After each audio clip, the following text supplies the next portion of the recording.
I go to the library when I'm trying not to spend money and when I'm trying not to spiral. It's quiet in a way that doesn't demand anything from you.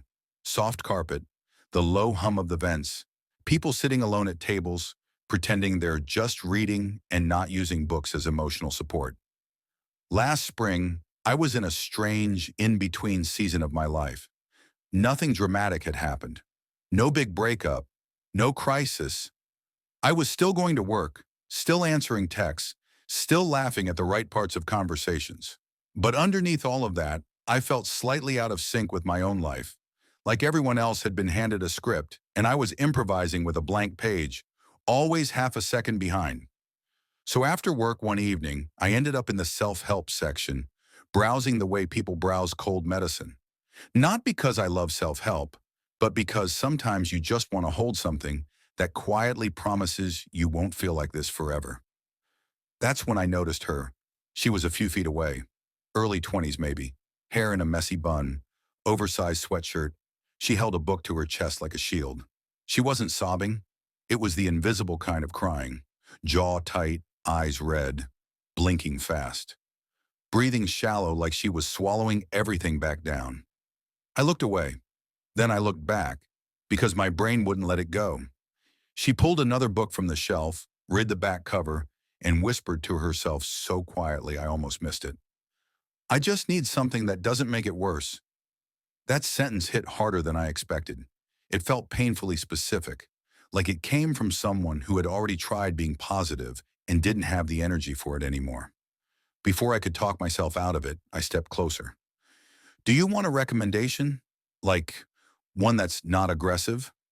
She looked up, startled, then shrugged in that exhausted way people do when they're trying to be polite and brave at the same time. Sure, she said. I just can't do anything that's like, change your life in 10 steps. I laughed once. Because same. I pulled a book from the shelf I'd borrowed before. Not life-changing, not preachy, just calm. The kind of book that talks to you like a human being. This one doesn't yell at you. She read the first page right there in the aisle. I watched her shoulders drop a little, like her body had decided it could unclench. I feel stupid, she said quietly. I don't even know why I'm crying. You don't have to know, I said. Sometimes your brain is just tired.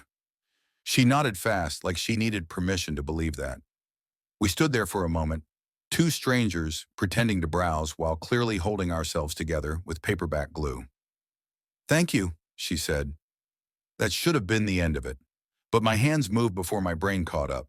I tore the corner off a library receipt and wrote, if all you can do today is read one page, that counts.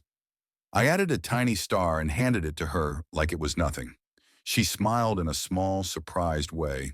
Not happy, just less alone. I'm Nora, she said. We didn't exchange numbers, didn't promise friendship, just nodded, like we'd silently agreed to protect that moment and then walked away. I didn't think about it much after that. Life kept moving. Summer happened. Work got busy. My mind stayed loud.